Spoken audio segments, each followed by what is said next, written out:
होगे। अच्छा, एक बार और कह रहा हूँ मैं, कई बार ऐसा होता भी है कि हम जो है 2 बार 3 बार बनाते हैं और हमारा सेम आंसर आता है। ज्यादा से ज्यादा 2 बार बनाओ। अगर 2 बार में भी तुम्हारा आंसर नहीं आया तो छोड़कर आगे बढ़ जाओ। उस समय तुम ऐसी मनस्थिति में आ गए हो कि तुम 10 बार भी बना लोगे तो भी तुमसे नहीं बनने वाला है। कारण यहाँ पर पता है क्या है, कई बार देखना ऐसा होता है कि हमारे जेब में ही पैसा होता है और हम 4-5 बार चेक कर लेंगे, उसके बाद भी पैसा नहीं मिलेगा और फिर बाद में शांत मन से तसल्ली से ढूंढेंगे, अरे यार इसी में था, और फिर बोलोगे भी खुद से, यार 5 बार जेब चेक करोगा, पता ही नहीं, पैसा ही नहीं मिला वहां पे। तो क्या होता है ना, इंसान का सबकॉन्शियस माइंड का सारा खेल होता है वहाँ पे।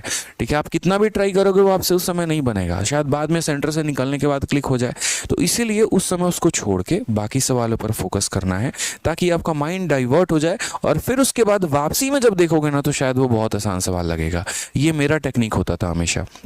मैंने ज़िंदगी में आर्ट ऑफ स्किपिंग सीखा। मैं आपको बताता हूँ, आप लोग मेरा स्कोर जानते हैं, मैथ 50 में 50, इंग्लिश 50 में 50, रीजनिंग 50 में 50। लेकिन एक बात है जो आप नहीं जानते, और वो ये है कि मैं कभी भी पूरे सवाल एक साथ नहीं लगाऊंगा।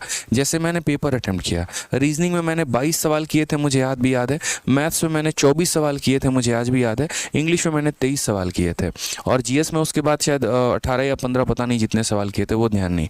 फिर मेरे पास आखिरी के 10 मिनट बचे थे, और उस आखिरी के 10 मिनट में फिर मैंने इसके सीरीज के सवालों को करना शुरू किया, जो मुझे पकड़ में नहीं आ रहे थे, जहां पर मेरा दिमाग काम नहीं कर रहा था, मैं नर्वस हो गया था वहां पे। तो वो 3 सवाल बड़े आसानी से और बड़े प्यार से बन गए, यकीन मानो।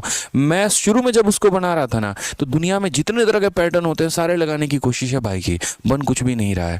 लेकिन लास्ट में वापसी में जब बनाया, अरे यार ये तो वॉवेल के ऊपर था, ये तो कॉन्सोनेंट के ऊपर था, बन गया बड़े आसानी से। तो यहाँ पूरे 50 हो गए, वैसे ही ये भी हो गया और वैसे ही ये भी हो गया। और तब जब आंसर किया आया था तो लगातार हमारा 87 नंबर क्वेश्चन जाकर पहला मेरा गलत हुआ था। 87 तक मेरी कोई भी गलती नहीं। ये पूरे के पूरे यहाँ पर 25 सवाल 25 सवाल 25 सवाल, ये 75 के 75 पूरे सही, और यहाँ जीएस के लगातार 12 सही।